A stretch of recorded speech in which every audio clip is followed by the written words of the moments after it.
The motorway is a crime scene. The motorway ought not to be called a motorway any longer because it is not a motorway. It cannot even be called a street. Given the state of the motorway, look, do you know how many people have lost their lives simply because their tires got bust? Then let's call it a horror movie. I don't mind. Because on was Saturday we wrote and Mawena was too angry that those of you who lived along that stretch, you are not angry enough. No. We spent 3 hours in traffic and he was angry. Johnny, I'll tell you what. I hear people. I see people tag me on social media and say, "What's Sam George doing about it?" Motorway is not in my constituency first and foremost. It affects my constituents.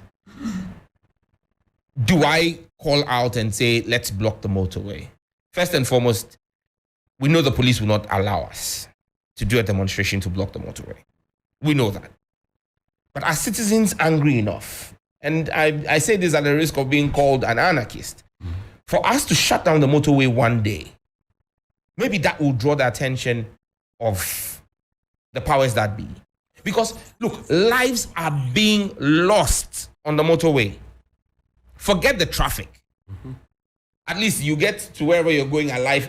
But if people who drive on that motorway at night, there are no street lights, and then you have portions of the motorway where iron rods are actually sticking out of the concrete.